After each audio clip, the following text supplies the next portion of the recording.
د بېنظیر روپۍ چې کومو کسانو ته میلاوېدلې نو په هغې کې 80% زنانه چې دي دا ایستلي دي، خو کم سټیټس والا زنانه چې دي دا ایستلي دي. په دې باندې تاسو له ځان پوه کېده پکار دي، داسې نه چې سبا ورځې تاسو ځئ تاسو وایئ چې موږ ته به روپۍ میلاوېږي او روپۍ چې دي دا به تاسو ته نه میلاوېږي. ځینې کسان به وایي چې موږ ته صرف میلاو شوی، ځینې کسان به وایي زموږ اکاونټ چې دی دا وسکولو شو، ځینې کسان به وایي چې موږ 1 پیره روپۍ راغستې دي، ځینې کسان به وایي چې د دې نه مخکې موږ ته اهل لیکلی او اوس چې دی موږ ته روپۍ څنګه نه میلاوېږي. نو چې د اوس نه پې تاسو ځان چې دی دا پوه کړئ، چې تاسو پوه یئ نو تاسو ته پته ولګي چې دغه زنانه چې دي دا د دې پروګرام نه وتلي. دا ویډیو معلوماتي او د غریبانو دپاره تاسو ویډیو راوړئ، دا مخکې شیر کړئ چې نورو کسانو ته هم ورورسي.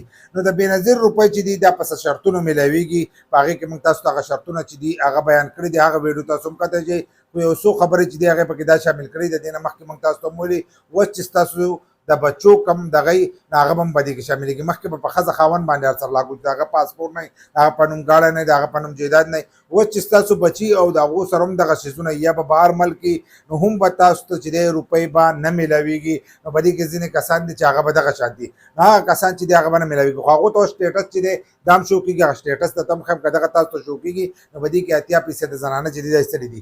نو اکثر ځینې هلکانو چې دی ګاډی اخیستی دغه شانتې یا جایداد اړولی راړولی یا د بینک اکاونټ روپۍ پکې اړولي راړولي. په دې کې بیا ځینې دې زنانه دي چې هغه مخکې چې دی طلاقه شوي وي او اوس هغو دوباره ودونه کړي دي، نو د هغو سټیټس چې دی دا چینج شوی دی، هغې د دې نه ایستلي دي. دغه شانتې ځینې چې دي هغه بیوه وې نو د هغو سکور چې دی هلته کې په سیوا هغو ته میلاوېدل، اوس هغو ودونه کړي دي. نو دغه سټیټس چې دي دا چینج شوي دي. که تاسو داسې عدلي بدلي پکې شوي نو دغه سټیټس هر سره چې دي دا چینج شوي دي، په نادره کې تاسو چینج کړي دي، د هغې د وجې نه به تاسو ته روپۍ چې دی دا به نه میلاوېږي. او په دې باندې ښه تفصیلي ویډیو چې ده هغه زموږ په یوټیوب چینل کې پرته ده.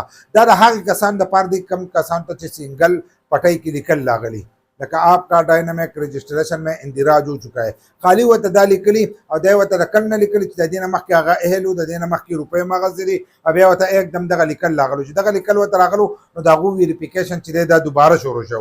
ویریفیکیشن دوباره شروع شو ځکه چې په هغې کې څه شک و د هغو چې کیدای شي د دې مالي حیثیت چې دی دا برابر شوی یا د دې په نوم باندې ګاډه رارغه شوی.